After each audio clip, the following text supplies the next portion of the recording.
이제 G 트랜스폼인데요. Z 트랜스폼, 우리가 Z 트랜스폼이라 해도 되겠죠. 이게 이제 어떤 시스템을 분석하는 굉장히 중요한 툴이죠. 굉장히 중요한 툴이죠. 라플라스 트랜스폼에 대응된다고 생각하시면 되고, 라플라스 트랜스폼으로 트랜스퍼 펑션 구하고, 임펄스 리스판스 구하고, 그리고 폴 제로 갖고서 시스템의 특성 분석하고 다 했었죠. 이제 그런 기능을 할 수 있다고 생각하시면 되겠습니다. 그 플러스 라플라스 트랜스폼으로 미분 방정식도 많이 풀었죠.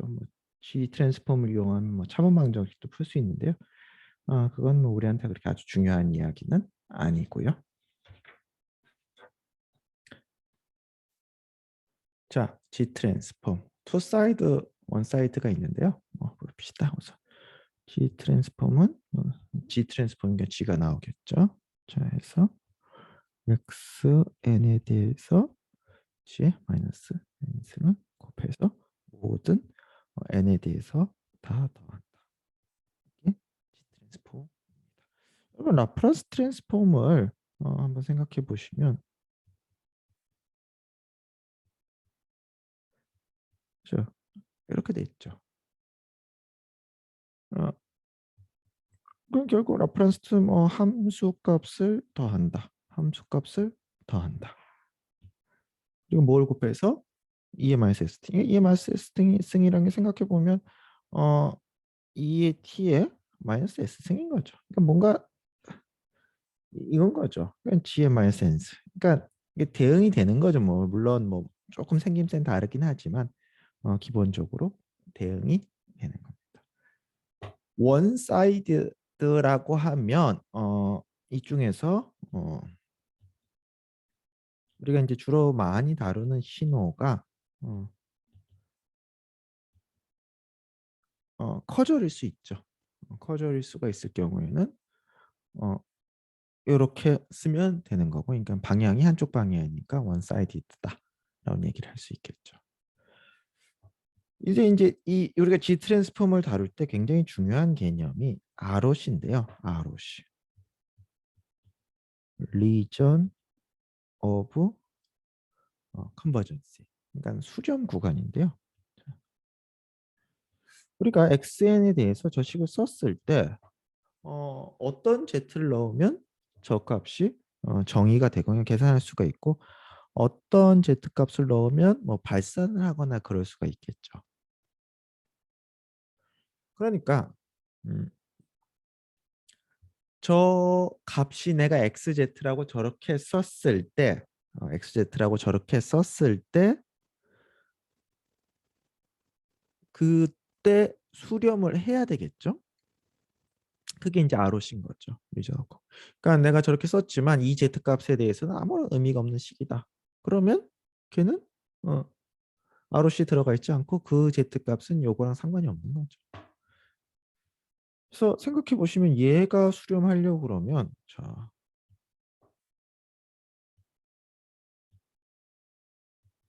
이게 수렴해야 되겠죠? 그다음에 저 밑에 있는 그 표현 그대로 쓰자면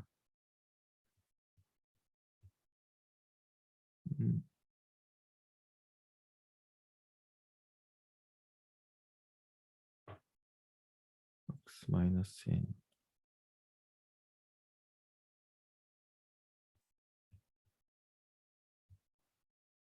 다시 시작하겠습니다.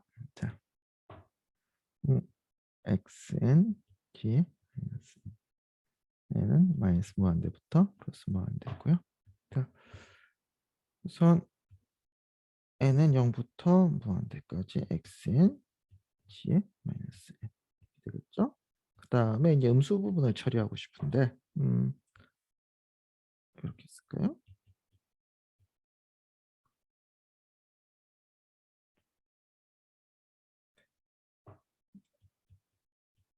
이렇게 쓰면 되려나요? 마이너스 무한대부터 0까지라고 쓰겠습니다. 똑같은 얘기죠. 지금 전혀 특별한 거 한 거 없죠. 근데 얘는 뭐의 G 트랜스폼인 거죠? XN에다가 G 트랜스폼, XN에다가 UN 곱한 거의 G 트랜스폼이죠. 얘는 뭐의 트랜스폼인 거죠? x-n에다가 un 곱한 거의 g 트랜스폼이죠.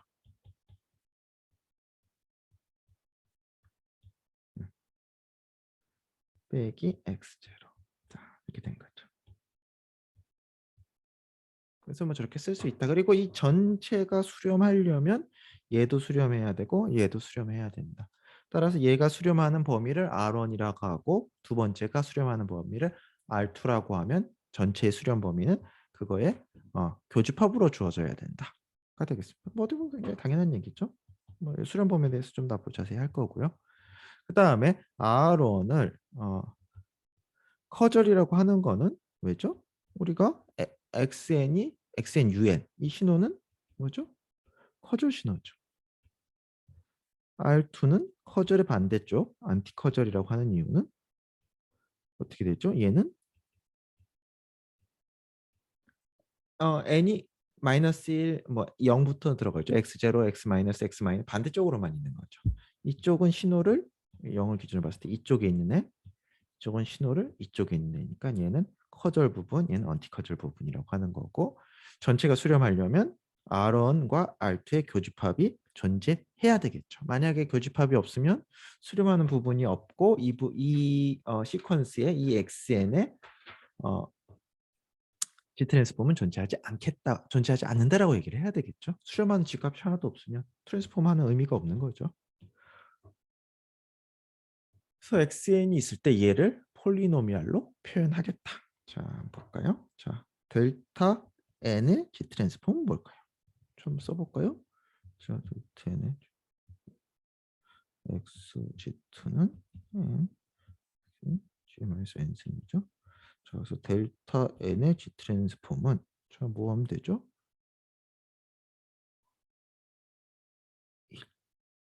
그렇죠.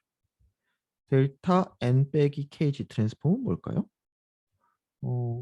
자, N의 자리에 K가 들어갈 때만 뭐 처음이시니까 자, 이렇게 써볼까요?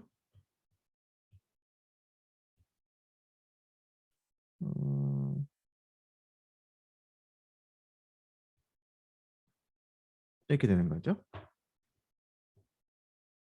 저 n의 자리가 n의 자리에 k가 들어갈 때만 살아남는 거죠. n의 자리에 k가 들어갈 때만 살아남는 거니까 g의 마이너스.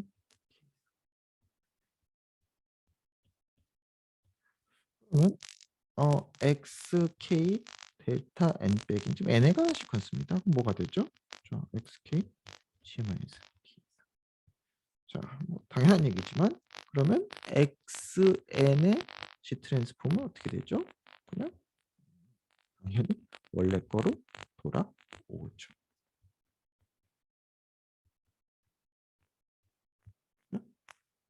왜냐하면 얘를 모든 k에 대해서 다 더한 게 xn이니까요. 그래서 뭐 얘기를 했고요. 결국은 자 정리를 해보면 델타 n의 델타 n 빼기 k의 g 트랜스폼 g의 마이너스 k에서 xn은 우리가 이렇게 쓸 수 있다. 이 g 트랜스폼은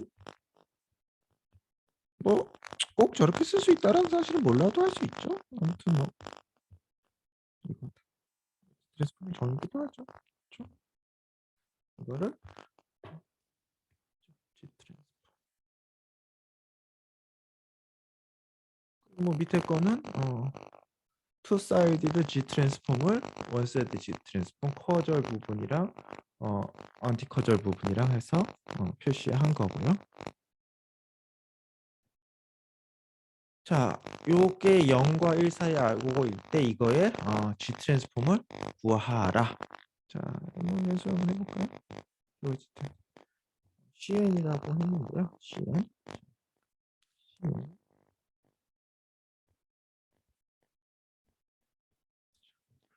뭐 X로 쓰겠습니다. X로 쓰면 좀 되니까요. 이거죠. 이거는 모든 범위에 대해서 다 계산하면 되겠죠.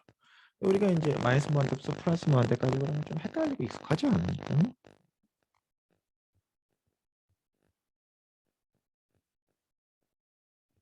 이렇게.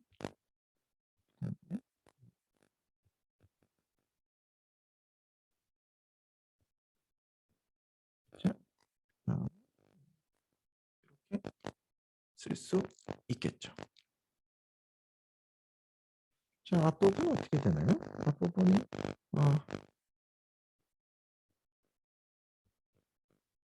이거죠.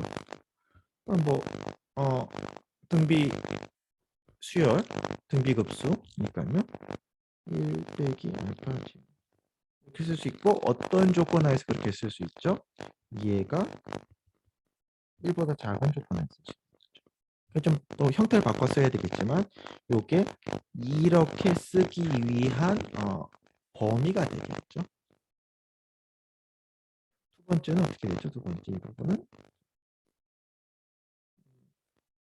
0부터 무한대까지로 봤을 때 알파 G니까요. 이렇게 쓸 수 있겠죠. 어떤 조건 하에서 그러니까 기본적으로 이거야 뭐 빼기. 자, 그랬을 때 이번 식과 이 식을 정리해서 보면 G가 어떤 경우에 지금 알파가 양수라는 게 개런티가 되어 있으니까 여기가 빠져나갈 수도 있고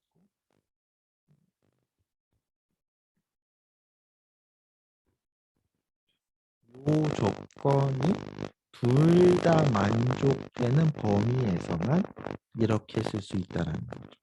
이렇게 썼다고 했는데 이 ROC 명식 안 해주면 저 식은 굉장히 무의미한 식이 되는 거죠. 왜냐하면 요 범위에 있을 때만 저 값인 건데 그 범위를 얘기 안 해주면 전혀 다른 얘기가 될 수 있어요. 실제로 이 부분은 같은데 ROC가 다르면 다른 시퀀스를 얘기할 거거든요. 일반적으로. 그렇죠? 얘를 다시 정리해서 써서 뭐 이렇게 되는데 이게 G 트랜스폼과 함께 이 수렴 범위를 명시해 줘야 되는 거죠. 자, G는 일반적으로 복소수 값입니다. 복소수 값이니까 지금 같은 경우는 이런 식으로 주어졌는데요. 복소 평면이라고 알파가 밑에 나온 것처럼 알파가 0.5라고 하는 거죠. 알파 분의 1이라고. 제가치란 여기에서만 가능하죠. 그러니까 ROC는 기본적으로 도넛 형태거나 디스크 형태거나 원의 뭐 바깥이거나 뭐 이런 느낌인 거죠. ROC도. 미션고 컨버전스가 됐습니다. 그 다음에 이제 폴과 제로의 개념이 똑같이 나오는데요. 폴과 하면 Z 트랜스폼의 결과를 무한대로 보내는 값을 폴이라고 하고요. 그거를 0으로 보내는 값을 제로라고 하고. 제가 라플라스 트랜스폼 할 때 이제 이 예를 항상 굉장히 중요하게 얘기하는데요.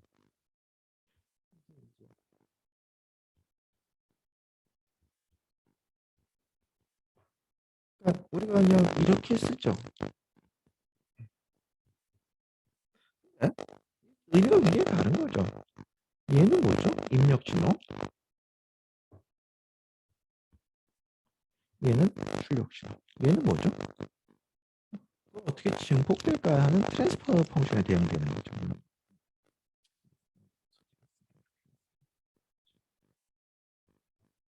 입력 신호, 출력 신호, 트랜스퍼.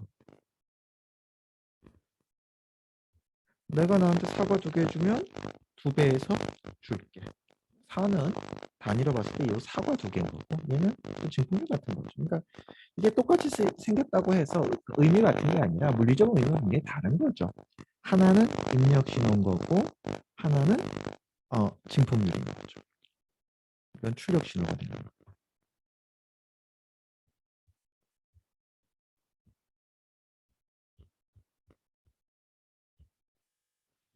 마찬가지로 우리가 이 G 트랜스폼 할 때도 똑같습니다. 뒤에 나올 내용은 먼저 얘기하는 것도 있지만 이런 식으로 쓸 거예요. 그러니까 이 신호가 들어가서 이거에 나온다고 했을 때 요 x0의 폴과 제로의 의미랑 h0의 폴과 제로의 의미는 굉장히 다른 거죠. HZ의 폴의 의미하는 바는 거기에 대응된 주파수는 엄청 증폭돼서 나올 거야. 이런 뜻인 거고요. H0의 제로의 의미는 그 주파수는 다 잘라 먹을 거야. 그 의미인 거고. X0의 폴의 의미는 입력 신호에는 그 주파수가 굉장히 세게 있어. 이런 뜻인 거죠. 이런 경우를 잘 구별하셔야 되는 거고요. 여기서 폴과 제로라고 했을 때 그런 당연히 좀 수학적으로 뭐 무한대로 만드는 값이라고 똑같지만 이 x를 내가 신호로 보느냐, 신호의 G 트랜스폼으로 보느냐, 시스템의 임펄스 리스판스의 트랜스폼으로 보느냐, 혹은 뭐 트랜스포 펑션으로 보느냐에 따라서 해석이 좀 달라지는 거죠.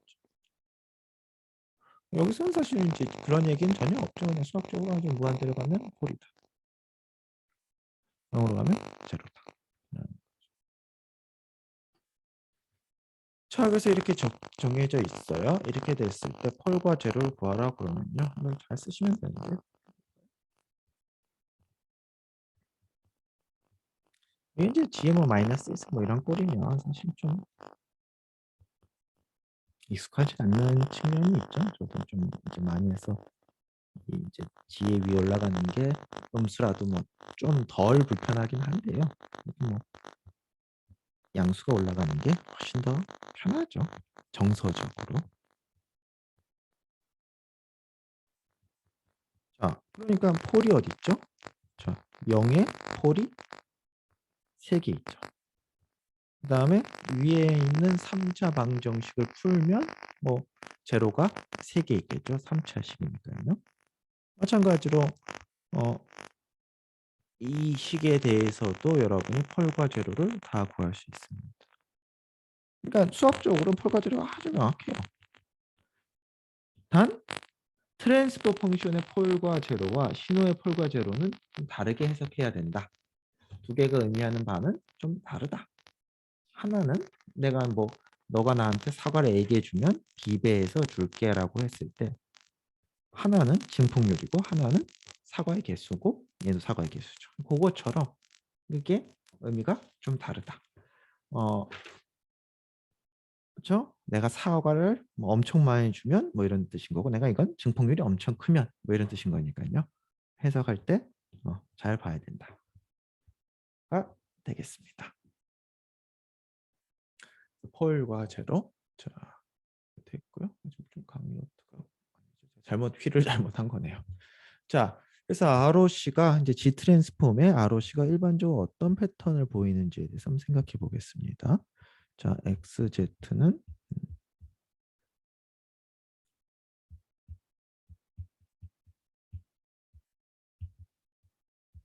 이게 일반적인 그거죠. 자, 우선 XN이 파이나이트한 서포트다. 서포트다라고 하면 어떻게 생각하시면 되냐면 0이 아닌 곳이 어디냐 이렇게 생각하시면 되겠습니다. 파이나이트 서포트라고 하면 0이 아닌 게 유한하게 있다는 얘기죠. 그러니까 무슨 말인가 하면 유한계에 대해서 더하면 된다라는 거죠. 유한계에 대해서 더한다면 이 금지된 곳이 어디겠어요? 금지된 곳은 Z 0을 넣으면 금지가 됐겠죠. 그러니까 지금 이게 파이나이트 서포트라면 파이나이트 서포트 바꿔 말해서 x에는 유한한 값만 제외하고는 다 0이다.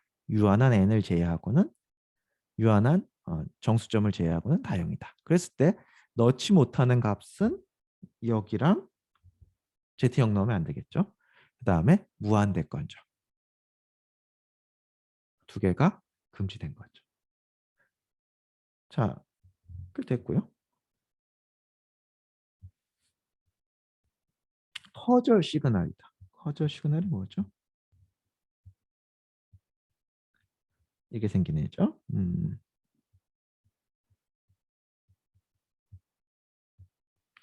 자, 그러면 이 XZ가 어떻게 되죠? 자,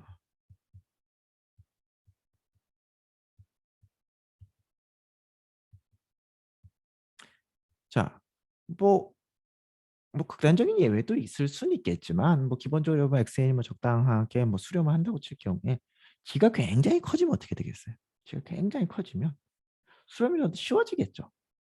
예를 들어서 어떤 점에 대해서 어떤 요 서클에 대해서 수렴을 했다고 칩시다. 그럼 g의 절대값이 더 커져요. 그럼 수렴을 더 하겠죠, 더. 그 그러니까 수렴 반경이 이런 형태를 띠게 되는 거죠. 수렴 영역이 ROC가 이런 형태를 띠게 되면 얘는 커절이라는 걸 알 수 있고 커절 시그널이라는 걸 알 수 있고 커절 시그널이면 저렇게 생겼다는 걸 알 수 있는 거죠.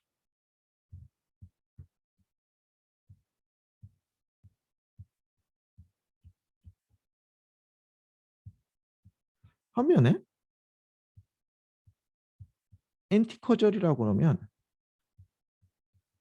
xn은 0 언제? n이 0보다 큰 경우죠. 그러면 여기는 마이너스 무한대부터 0까지 이렇게 되겠죠. 그럼 어떻게 되겠어요? 제가 어떤 그림 그린 여기서 수렴을 했다고 치겠습니다. 그러니까 여기서 요 분홍색 원위에서 그러면 어떻게 되는 거죠? g가 값이 지금 보시면 저게 다시 쓰게 되면 x 마이너스 n g의 n승 n은 0부터 무한. g의 절대값이 작아지면 더 수렴하기 유리하겠죠. g의 절대값이 작아지는데요. 그렇죠? 이쪽 안이 다 수렴을 하는 거죠. 그래서 ROC가 이런 형태가 됩니다. R 이런 형태. 그러니까 ROC가 저런 형태면 안티 커절이구나 라고 생각하시면 되겠습니다. 그러면 신호가 파이나이트하지 않고 전체에 다 마이너스 무한대부터 플러스 무한대까지 양쪽 방향으로 다 있다면 커절 부분도 수렴을 해야 되고 언티 커절 부분도 수렴을 해야 되겠죠. 그럼 어떤 꼴이 되는 거죠? 디스크 형태가 되는 거죠. 이쪽만 가능해? 한쪽에서는 이렇게 얘기하고 한쪽에서는 안쪽만 가능해. 그러면 결국 남는 거는 이거밖에 없죠. 물론 두 개가 교집합이 없을 수도 있습니다. 그런 경우는 수렴하는 ROC가 없는 거고 G 트랜스폼이 존재하지 않는다라고 쿨하게 말씀하시면 되겠죠. 존재하지 않는다. 되셨나요? 앞에 같은 경우는 지금 우리가 이 같은 경우는 전체에 대해서 다 존재를 하는 거죠. 따라서 결과가 이 디스크 형태였던 거죠. 생각해 보시면 우선 유한하냐 무한하냐로 갈리게 되는 거죠. 그래서 유한하면 전체, 거의 전체죠. 몇 점이 빠지긴 하지만 거의 전체. 커절하면 바깥으로 향하는 디스크 형태. 안티 커절이면 안쪽으로 향하는 거. 둘 다면 전체 구간에 있다면 서큘러 디스크 형태가 되는 거죠. 자, 지금 같은 경우는 XN 이거 같은 딱 보시면 이거는 거의 전체. 중앙 G가 0이건 이런 거 빠지겠지만 전체구나. 라고 생각하시면 되고요. 자, 한번 명시적으로 한번 계산해 볼까요?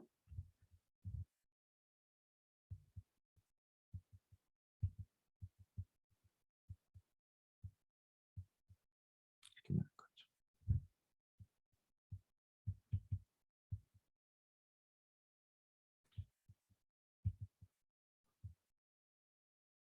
우리가 좀 더 익숙한 이렇게 쓰게 되면요. 어떻게 되는 거죠? 제가 딱 원에 맞춰 그릴 수는 없지만 대강 컨셉이 지금 제로가